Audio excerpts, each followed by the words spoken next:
Pemilu 2024, Pilbub Indramayu 24 membuktikan bahwa politik itu dinamis.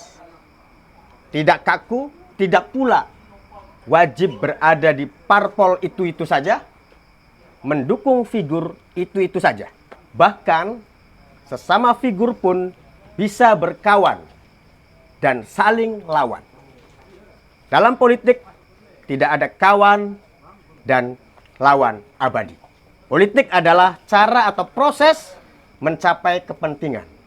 Pilbub Indramayu 2024 diikuti 3 paslon. Nomor urut 1, Baher Kasan dengan Indramayu Berkah. Nomor urut 2, Luki Saifuddin dengan Indramayu Reak. Nomor urut 3, Nina Tobroni dengan Indramayu Bermartabat. Pada proses koalisinya, menguras watak, adu taktik, adu strategi, adu backingan, bahkan adu rupiah. Menuju pemungutan suara pada Rabu 27 November 2024, ketiga paslon akan lebih seru pasti. Menguras energi, saling tawarkan visi misi, beradu argumentasi, berebut hati demi meraih kursi bupati dan wakil bupati. Bersama saya, Almak, kita kupas hingga tuntas dalam edisi Adu Kuat Strategi 3 Paslon Pilbub Indramayu 2024. Baik, kita hadirkan langsung 3 narasumber tokoh penting. Salah satu masing-masing ini adalah salah satu otak ya dari ketiga paslon Pilbub Indramayu 24. Langsung saja, Mas Ade, selamat datang. Mas Carkaya, Mas Nanang, luar biasa, terima kasih sudah hadir.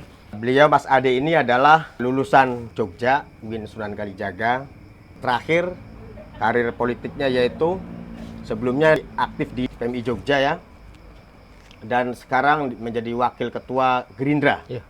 Dan masuk pada tim pemenangan paslon nomor urut 1. Ya. Selanjutnya Mas Carkaya. Beliau adalah luar biasa sekali. Beliau lulusan Unpad terakhirnya. Kemudian karir politiknya banyak sekali, organisasinya, dan aktif di pertanian, Gema PS ya. Terus juga di yang terakhir Forgapora ya, dan pernah juga di Repdem ya, masih ya, sampai sekarang di Repdem, sayapnya PDI Perjuangan. Nah, ini orangnya nih. Beliau juga sekarang masuk ke tim paslon 02, Luki Saifuddin. Selanjutnya Mas Nanang ini, beliau alumni Jogja juga, UIN Sunan Kalijaga di filsafat ya. Dan pengalamannya yaitu banyak sekali. Di KAPMI juga pernah jadi pengurus, terus di NU jadi pengurus LTN NU, dan mungkin terakhir di wakil ketua DPC PDI Perjuangan bidang pemenangan pemilu dan jadi jubir ya tim pemenangan paslon nomor urut 3, Nina Tobroni. Yang pertama nanti kita akan penyampaian visi misi. Sebelum di visi misi, sampaikan diusung oleh partai apa saja dan visi misinya apa, itu aja mungkin ya. Mungkin langsung saja kepada Mas Ade yang paslon nomor urut 1. Silakan Mas Ade. Ya, terima kasih. Assalamualaikum warahmatullahi wabarakatuh. Saya mewakili dari paslon 01, Pak Bambang dan Pak Haji Kasan Basari. Kebetulan kita diusung oleh 3 partai. Partai Golongan Karya Golkar, Partai Gerindra, dan Partai Amanat Nasional. Dari ketiga partai itu kemudian kita bersepakat untuk bagaimana kemudian mengusung figur ini kemudian biar lebih Indramayu lebih maksimal, biar Indramayu kemudian juga bisa meneropong yang lebih dalam bagaimana sih sebenarnya Indramayu ini ke depannya. Jangan sampai kemudian Indramayu hari ini masih, kalau kita potret itu masih ada celah-celah atau lubang-lubang yang kemudian belum maksimal. Yang itu kemudian Baher Kasan akan memaksimalkan itu. Berangkat dari ruang kegelisahan dan proses dari akar rumput. Kemudian akhirnya Baher Kasan melakukan visi misi sampai pada tujuan program unggulan. Sehingga ini menjadi tawaran yang kemudian bisa ditawarkan ke masyarakat.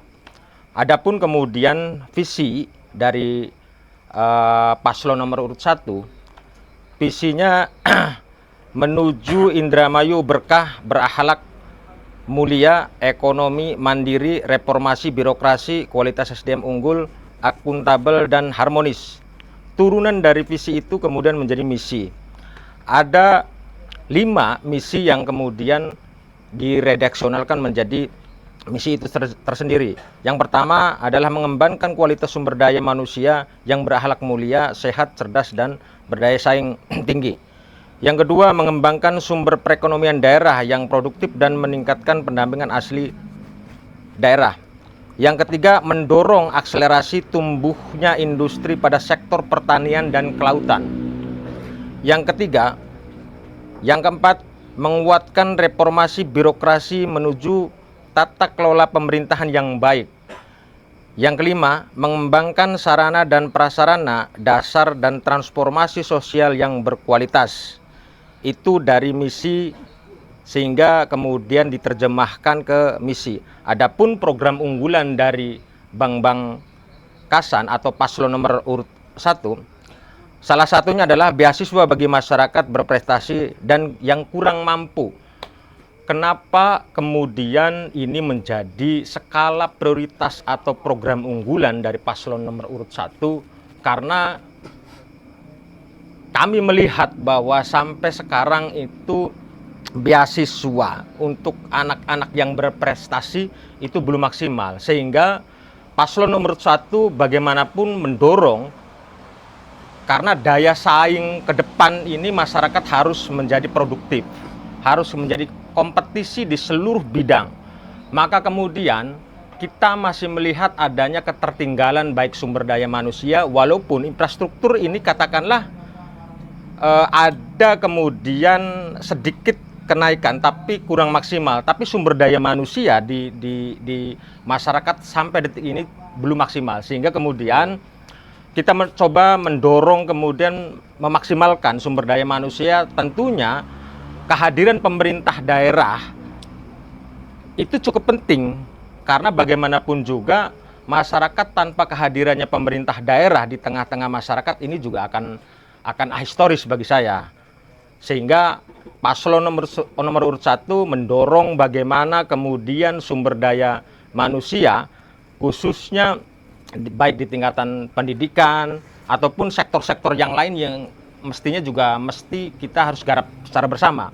Tapi itu menjadi skala prioritas dari paslon nomor 1. Mungkin itu sebagai gambaran awal dari paslon nomor 1, baik dari visi maupun misi dan program unggulan. Mungkin itu dari paslon nomor 1, Pak. Baik, Terima kasih. terima kasih. Langsung saja paslon nomor 2, silakan Mas Carkaya. Assalamualaikum warahmatullahi wabarakatuh. Terima kasih host Bapak Almak yang saya hormati, Kang Ade, sebelah CCS saya Kang Nanang. Senyum Sinang. Langsung saja ya, Oke. saya mewakili Silakan, dari paslon 02 yang diusung oleh partai-partai kecil, PKS, Nasdem, kemudian PKN, kemudian Partai Buruh, kemudian Gelora, apalagi belum disebutin, kemudian Hanura, P3 masih berebutan, tapi yang jelas yang ngusung kita ada 7 partai, dan kemudian kami sepakat menyusun visi misi atau tagline Indramayu Reang. Indramayu Reang ini kita ambil dari diksi kearifan lokal, bahwa yang namanya diksi reang atau kata reang ini diambil dari serapan masyarakat Indramayu. Yang punya reang itu hanya orang Indramayu, saya kira, di Cirebon, Isun, dan sebagainya.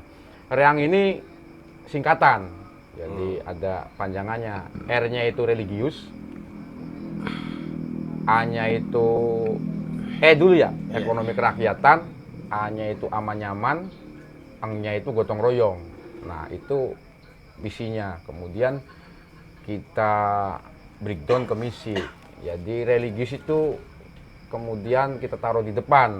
Artinya setiap melangkah diawali dari bagaimana kepercayaan kita terhadap Tuhan, harus bahwa semua pekerjaan apapun, langkah apapun harus dimulai dari religiusitas. Artinya kalau kita berbicara membangun jalan, ya semennya ketika mau dua, ketika kita ingat bahwa ada religius di sana, bahwa kepercayaan terhadap Tuhan, ada kebenaran di sana, ya akhirnya harusnya 4 ya 4, tidak 2 gitu kan. Itu kira-kira. Dan kemudian di religius itu misinya ada kemudian yang di breakdown ke dalam artian tataran teknis seperti di pendidikan, kemudian ada pendidikan agama yang diperkuat oleh daerah, dalam hal ini kewenangan daerah kan SD, SMP, PAUD dan sebagainya. Artinya sentuhan-sentuhan religiusitas itu kita taruh di depan. Artinya kalau yang lain kan di tengah dan di belakang gitu kan. Yeah. Tuh. Kemudian di religius juga ada kemudian toleransi di dalamnya. Artinya dalam toleransi ini kita di Indramayu walaupun mayoritas Islam, ada kepercayaan lain yang memang harus kita lindungi dalam hal itu. Dan kemudian di situ ada budaya di dalamnya. Selain ngomongin agama, religiusitas tadi, ngomongin budaya. Artinya kita boleh beragama, kalau kata Bung Karno itu boleh beragama, tetapi ya ketika ngomongin Islam, ya bukan Islamnya Arab, tetapi Islamnya Indonesia dan Islamnya Indramayu gitu, kira-kira gitu. Itu ngomongin religiusnya. Kemudian ekonomi kerakyatan. Misinya di ekonomi kerakyatan itu ada yang mungkin harus kita balik logika berpikir kita. Selama ini kan kita harus jeli melihat bahwa mayoritas dari mata pencarian kita adalah petani dan nelayan, sebagian buruh dan sebagian pedagang. Artinya ketika berbicara ekonomi, kita harus berbicara bagaimana rakyat itu mata pencariannya apa. Nah, saya contohkan, misal berbicara pedagang pasar yang sekarang tergerus oleh Alfamart yang semakin menjamur di pasar dekat pasar. Kemudian ada di dekat pertokoan, ada pasar-pasar yang kemudian itu menjamur, padahal sudah ada perdanya, pelarangan, pengaturan dan pelarangan itu. Nah, kemudian kita contohkan di sektor pertanian yang mayoritas itu adalah petani, mata pencarian kita. Kewenangan daerah dalam peraturan Menteri PUPR itu bahwa daerah harus bertanggung jawab terkait saluran tersier atau saluran cacing. Ya di situ tidak dikerjakan. Ada program tapi bentuknya dana alokasi khusus yang kemudian dilaksanakan. Artinya ya daerah kalau mau kita ngomong sekarang budget untuk tersier untuk menunjang usaha yang begitu banyak yang profesi Indramayu, faktanya ya tidak dilakukan gitu kan. Itu kita akan lebih tajam nanti ke arah situ. Nah, terus juga ngomongin perikanan, kurang solar, kemudian banyak yang ditangkap, kemudian SPBU yang di SPBN istilahnya. SPBN itu dia stasiun bahan bakar minyak nelayan. Nah, di situ juga tidak berfungsi, akhirnya bisa dimanfaatkan, tidak ada pengawasan sehingga dimanfaatkan oleh nelayan-nelayan besar. Itu juga akan kita pantau. Dan kemudian ngomongin memperkuat ekonomi kerakyatan tadi, salah satunya adalah sektor yang paling penting. Contohnya tagline-nya kita seperti ini, simpelnya supaya tidak panjang. Rendeng ora banjir, sadon ana banyu, ana pupuker gaya larang. Apa yang harus kita lakukan?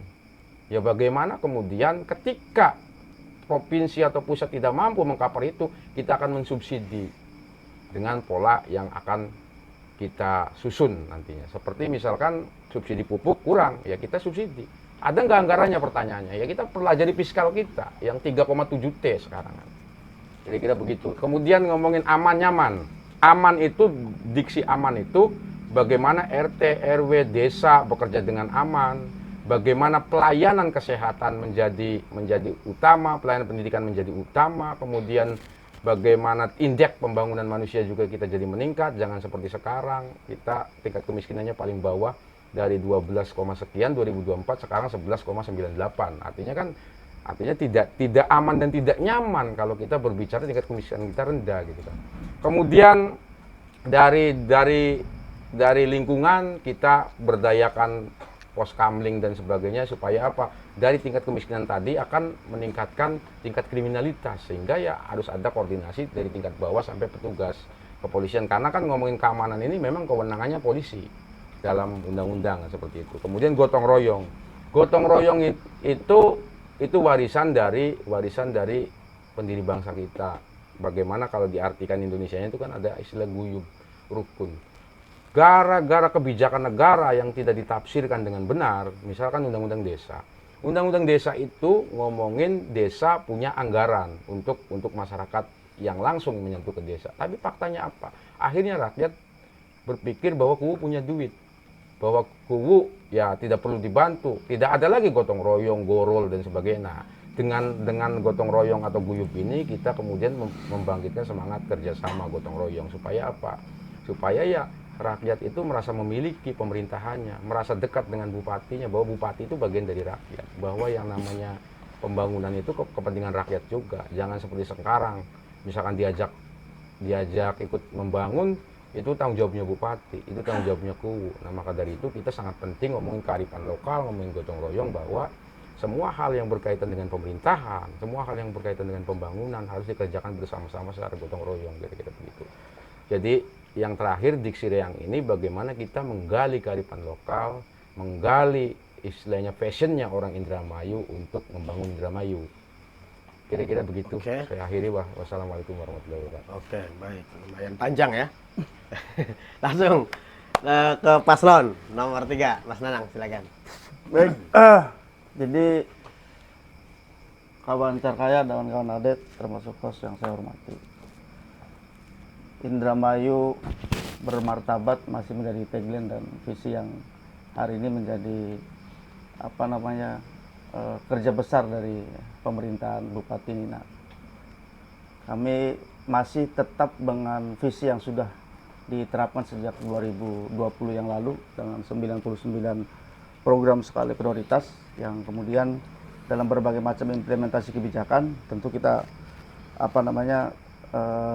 banyak mengalami evaluasi karena ada beberapa penyesuaian yang paling urgent adalah bagaimana kemudian terhadap isu-isu nasional, sehingga 99 program Nina Tobroni ini adalah replikasi dari 99 pada 2020 yang lalu. Meskipun memang di beberapa poin kita menyesuaikan dengan isu-isu strategis nasional. Apalagi PDI Perjuangan sebagai pengusung utama Nina Tobroni ini kan lagi berfokus pada dua isu. Pertama adalah politik lingkungan, yang kedua adalah politik tata ruang. Sehingga itu menjadi salah satu program yang kemudian kita lakukan penyesuaian. Termasuk juga dengan RPJMD yang sudah disahkan beberapa bulan yang lalu, kemudian disesuaikan dengan RPJMD, dan pasca pelantikan Presiden 20 Oktober nanti kan tentu kita akan menyesuaikan dengan rencana pembangunan nasional. Karena memang daerah dalam konteks otonomi daerah yang konsep otonominya ini belum benar-benar otonom, memang kita masih selalu mengandalkan pada kebijakan, baik itu kebijakan fiskal maupun kebijakan lain dari pemerintah pusat gitu. Makanya beberapa program kita akan sesuaikan dengan isu-isu strategis nasional. Belum lagi misalkan program-program tentang rebana dan seterusnya dengan tiga existing tol yang akan kita garap juga kita akan sesuaikan itu. Yang kedua, tetap dengan 10 program unggulan yang selama ini menjadi prototipe dari segala proyek proyek kebijakan dari Bupati, dan yang kita nilai sudah cukup berhasil di dalam menjalankan roda pemerintahan dengan 10 program unggulan ini selama 3 tahun setengah kepemimpinan Ibu Nina. Saya kira banyak yang bisa kita ambil data bahwa 10 program unggulan itu bukan hanya menjadi prototipe program pembangunan, tapi juga dia menjadi etalase dari kesuksesan pemerintahan ini. Misalkan program Indramayu Cepat Tanggap kita sudah menyelesaikan sekitar 439 lebih aduan masyarakat yang melalui command center yang ada di pusat pemerintahan. Kita lakukan interaksi dan penyelesaian problem kerakyatan itu dilakukan dalam interaksi media informasi. Yang kedua misalkan Lembu Digital. Dalam 99 program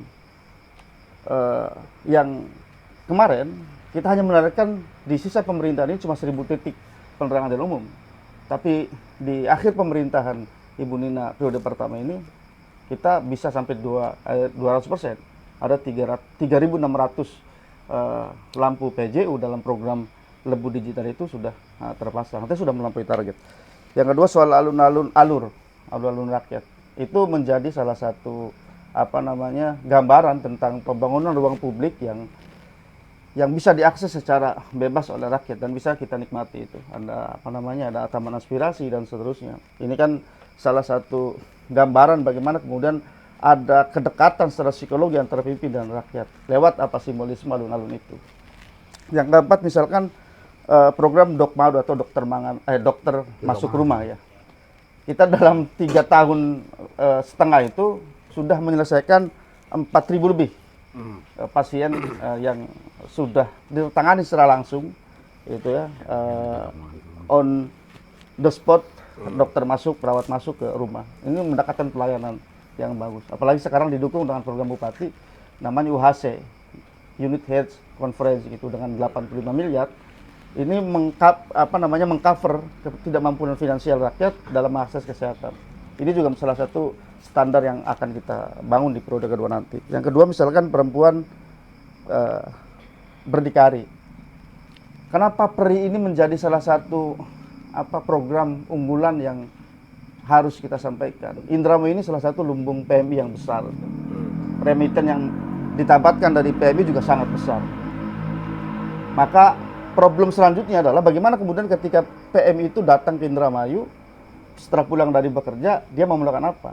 Maka pemerintah memberikan intervensi kebijakan lewat pelatihan, namanya perempuan berdikari. Dan itu spesifik khusus untuk teman-teman purna migran. Dan itu sudah hampir 1.500 orang yang sudah kita latih dengan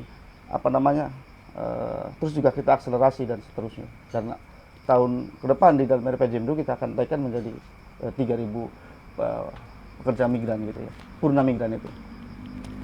Yang selanjutnya kredit usaha warung kecil.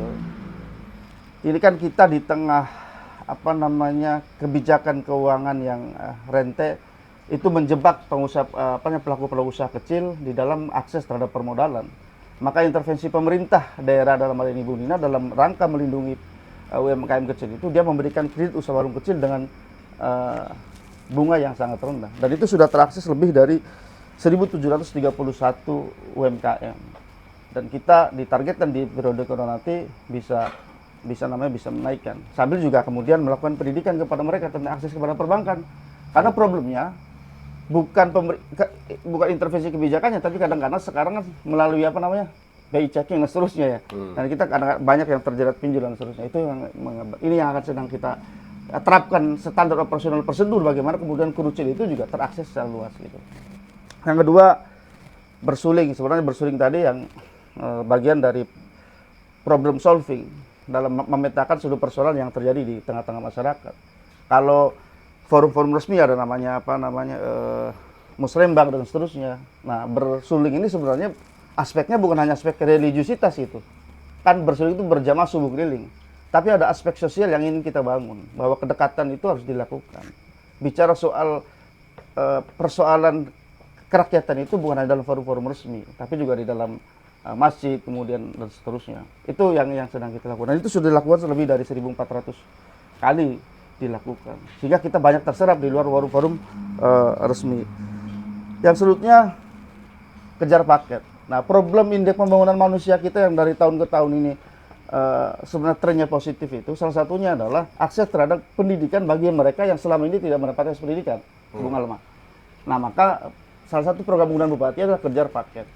Nah, kejar paket itu untuk mengcover seluruh warga Indramayu yang tidak selama ini tidak mendapatkan akses pendidikan bisa terakses pendidikan secara gratis lewat beberapa banyak PKBM yang sudah ditunjuk oleh pemerintah. Dan kita sudah ada 2.100 lebih ya warga pendidikan yang kemudian terakses lewat program Zakat ini.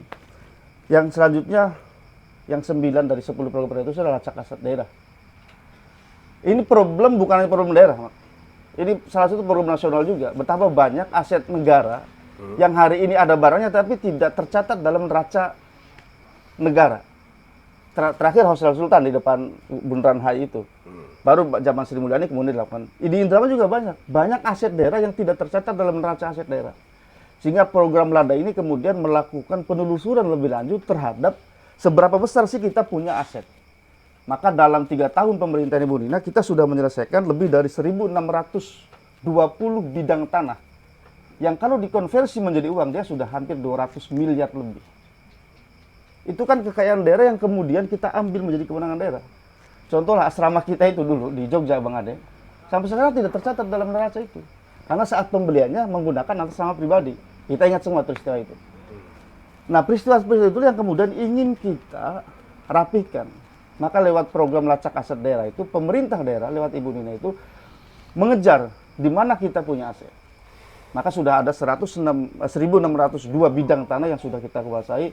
Dan yang tadi saya bilang kalau kita konversi menjadi uang, nilainya lebih dari 200 miliar. Jadi sesuatu yang luar biasa. Yang terakhir, desa KB Terang yang tadi saya sampaikan. Oh, Lebu Digital. Lebu Digital itu sebenarnya kan begini. Sekarang ini rezim pemerintahnya adalah rezim pemerintahan teknologi informasi.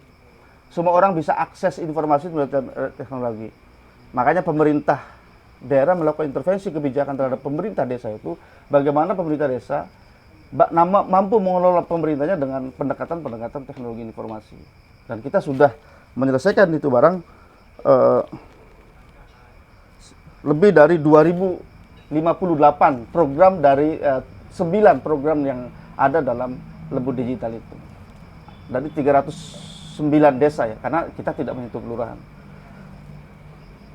99 program dan 10 program unggulan inilah yang menjadi yang terus kami sempurnakan karena sadar betul bahwa apakah keberhasilan itu menunjukkan bahwa kesempurnaan kepemimpinan Ibu Nina juga tidak. Tidak ada pemimpin yang sempurna itu, pasti ada kekurangan dan karenanya kita terus melakukan evaluasi sampai kemudian kita menemukan pola kebijakan yang tepat sehingga rakyat kemudian terpuaskan. Saya kira karena beralasan itulah bahwa saya masih meyakini betul 101%, 103% bahkan bahwa pemerintah ini wajib untuk dilanjutkan. Baik, itu tadi visi misi sudah disampaikan ya oleh ketiga paslon. Selanjutnya adalah di luar visi misi dan program ya, lebih kepada figur ini ya, kepada figur alasan apa gitu. Alasan apa harus memilih, masyarakat ini harus memilih paslon gitu. Paslon Anda sekalian gitu. Mungkin dari ketiga dulu, tarikin dari satu. Oh iya. Dari sini kita gantian nih. Berarti ini betul di tengah-tengah berarti. Oke. Silakan dari tiga dulu. Apa Jadi, alasannya gitu? Singkat saja nanti ya. Alasannya pertama gini, bahwa selama kepemimpinan Ibu Nina ini, laju pertumbuhan ekonomi Indramayu ini tertinggi, 9,36%. Melampaui laju pertumbuhan ekonomi Provinsi Jawa Barat yang hanya 5,97%. Satu. Yang kedua, kita ini terlalu mahal cost of recovery terhadap pemerintahan transisi. Begini saya jelaskan. Kemenangan Ibu Nina yang saat itu berpasangan dengan calonnya Bung Carkaya pada tahun 2020 dan kami dulu satu tim. Itu adalah kemenangan yang mengakibatkan terjadi transisi pemerintahan dan transisi politik sekaligus. Kenapa begitu? Karena perpindahan kepemimpinan, perpindahan warna politik, itu membutuhkan konsolidasi politik yang begitu kuat dan masif. Sementara saat itu pasangan saya dan hari ini dengan Bung Carkaya, meskipun di tengah jalan mundur, itu harus melakukan dua transisi sekaligus, mengalami dua transisi sekaligus. Transisi politik, karena kita existing hanya didukung oleh 34% suara di parlemen, suara pemilih, yang hanya 13% suara di parlemen. Maka guncangan politiknya luar biasa itu barang, ya kan? Yang kedua transisi pemerintahan. Ini konsolidasi pemerintahan dengan pemerintah baru, melihat karakter kepemimpinan baru itu butuhkan waktu, Pak. dihajar pula dengan COVID kan. Kalau bukan Ibu Nina yang punya karakter kepemimpinan keras, kuat, dan berani mengambil tindakan populer, selesai Pak ini barang. Contoh begini, kalau kita naik pesawat, terjadi turbulensi di atas misalnya, goncangan kena COVID nih. Iya. Itu kalau pilotnya nggak bagus, begitu landing dia pasti mengalami crash, bisa kecelakaan ini barang. Ini Pak, di atasnya kita sudah turbulen ini, ya nggak, mengalami COVID, pemerintahan transisi, konsolidasi demokrasi belum terbentuk, konsolidasi pemerintahan belum bagus gitu kan, dihajar COVID kan, itu maka turun di tengah jalan ditinggalkan co-pilot. Kalau bukan kepemimpinannya Bu Nina yang kuat dan punya karakter, maka ini pesawat bisa crash landing, Pak. Artinya alasannya karena selama ini Karena- ekonominya naik gitu aja. Ya, enggak gini. Karena kalau pemerintahan ini berganti, Iya. ya enggak, maka akan terjadi pola itu lagi. Dan kita akan mengalami transisi yang berat lagi, Pak. Itu cost of recovery-nya tinggi itu. Selain tadi karena laju pertumbuhan tinggi dan seterusnya program-program sudah berhasil tadi ya. PJ Pilkada mana? Nah, begitu kira-kira kan begitu. Artinya pokoknya alasannya adalah ekonomi naik, kalau pemerintahnya diganti bahaya gitu Ah, ekonominya begitu, gitu Pak. aja. Iya. Oke. Mungkin lanjut ya. Jadi kita lebih singkat aja Iya, alasannya gitu. Ya saya lebih fokus Langsung, nomor pada dua. pertanyaannya. Saya dulu ya? Iya, nomor 2. Pertanyaannya host. Jadi kalau ngomongin alasan kan berarti figur ya. Iya, ke figur Ke silakan. figur. Jadi Indramayu ini kan unik. Kalau kata Cuplik unik dan menggelitik, sehingga butuh pemimpin yang unik, menggelitik, dan tentunya kompeten, kredibel. Kita kalau ngomongin kredibel kan kita berbicara track record. Yang pertama dia berpendidikan tidak, mampu tidak. Kalau lihat figur, ya dia latar belakang pendidikannya jelas. Kemudian latar belakang pekerjaannya jelas. Dia kemudian setelah jadi DPR RI, kemudian jadi eksekutif, kemudian yang satunya juga Dewan 3 kali, wakilnya Pak Luki Saifuddinnya. Saifuddin maksudnya. Ya, itu Luki ya. Saifuddin itu kan punya track record yang jelas. Kemudian yang harus juga kita lihat, untuk istilahnya kearifan lokal itu, dia harus memang dekat dengan masyarakat. Apa buktinya dekat dengan masyarakat? Ya sering dengan masyarakat. Artinya apa? Dia mau mencium baunya rakyat. Kedekatannya bahkan lebih dekat dari denyut nadi rakyat. Ketika ngomongin yang incumbent, ya jarang sama rakyat kan. Faktanya juga bersuling juga kita lihat. Bersuling itu mungkin sulingnya apa? Yang datang camat kebanyakan gitu kan. Itu fakta di lapangan. Artinya kita kalau lihat figur itu lihat track recordnya. Kebutuhan Indramayu apa? Kebutuhan Indramayu ya tadi orang yang kompeten. Luki Hakim ngomongin artis sudah terkenal. Ya rakyat tahu semua. Artinya kan apa? Kenal. Rakyat kemudian suka ke Luki Hakim. Yang buktinya ketika datang juga minta foto. Buktinya juga dia mau mencium bau keringat petani, bau keringat nelayan. Artinya dari kedekatan tidak bisa dibantah, dari kompeten tidak bisa dibantah. Artinya ya Indramayu membutuhkan Luki Hakim dan Saifuddin, kira-kira begitu. Terima kasih. Oke, cukup. Langsung lah. Ya, terima kasih. Apa alasannya? Alasan paslon nomor 1 sederhana dan memang ini menjadi tohkan kita bersama. Jelas paslon nomor 1 itu kemudian sebelum bicara lebih jauh ke sana, saya coba hal yang paling mendasar saja. Indramayu itu daerah agraris. Mau tidak mau kemudian kalau kemudian bicara Indramayu, bicara pertanian. Ketika bicara pertanian, bicara yang pernah kemudian ngosrek bareng, nandur pari bareng, priwen regane gabah, priwen regane pupuk, dan itu kemudian bisa berkeringat bareng sama masyarakat Indramayu. Kalau kemudian hanya katakanlah penumpang-penumpang gelap, saya pikir saya masih meyakini bahwa Indramayu sampai detik ini pun tidak pernah bersenggama sama keringat-keringat masyarakat Indramayu. Dan satu-satunya calon yang hasil produk dari masyarakat Indramayu pernah nyicipi sambel wong Indramayu, pernah nyicipi sayur asem wong Indramayu, ya cuman Baher Kasan. Paslon nomor 1. Itu real, clear dalam konteks itu. Tidak bisa terbantahkan. Artinya apa? Kalau kemudian hari ini bicara kemudian Indramayu, ya bicara paslon 1. bicara paslon 1, dan dia yang akan menjawab sekian hal persoalan yang ada di masyarakat Indramayu. Artinya dua paslon lain bukan orang Indramayu maksudnya. Hanya Bahir Kasan yang asli Indramayu atau gimana? Saya tidak mau menjawab pada ranah itu, Pak. Saya boleh. tidak mau menjawab pada ranah itu. Tapi yang jelas ketika mau menyelesaikan persoalan Indramayu, jelas dia harus berkeringat bersama masyarakat Indramayu. Karena dia yang mengetahui anatomi tentang bagaimana Indramayu ini, jare Bang Carkaya ika mah musim rendeng bulan apa, musim panen bulan apa, irigasi mudu priwen, dan itu yang ada di paslon nomor 1. Dan dia memahami peta bagaimanapun. Wong Indramayu dewek toli beli ngerti kan, saya pikir juga ya kebangetan. Makanya kemudian paslon nomor urut 1 kemudian itu menjawab hari ini ruang-ruang kegelisahan yang ada di masyarakat khususnya di sektor pertanian. Bagaimana hari ini kelangkaan pupuk yang kemudian merajalela, bagaimana subsidi yang paling urgent sekali. Ana subsidi tapi barangnya langka pisan. Lah ini kan persoalan yang ada di Indramayu.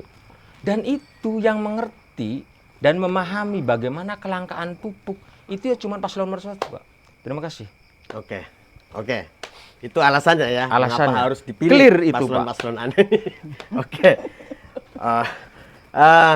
Ini saya minta jawaban singkat saja ya, singkat saja. Dan satu kondisi saja gitu. Jadi apa sih yang saat ini nih yang paling vital gitu? Kondisi yang paling vital yang harus ke depan diperbaiki, satu kondisi saja atau satu situasi gitu. Satu saja, jangan banyak-banyak lah, satu aja. Mungkin dari dua dulu. Gantian. Satu kondisi gitu. Kondisi vital yang harus dirubah ke terjadi depan, yang ya. harus dirubah ke depan itu adalah ngomongin reforma birokrasi. Oke. Bagaimana kondisi pertanian hancur sekarang. Kenapa saya katakan hancur? Saya ada hitung-hitungannya, Pak. Ngomongin Jadi yang paling vital reforma. Ya, reformasi birokrasi. Jadi bagaimana kemudian kepala dinas pertanian yang sektor penting PLT, bagaimana kemudian dinas KB PLT, ya semuanya hampir PLT semua. Jadi ya bagaimana untuk ngurusin pertanian, bagaimana ngurusin kesejahteraan rakyat, bagaimana pelayanan kesehatan, bagaimana untuk meningkatkan tingkat pendidikan masyarakat, kalau semua PLT.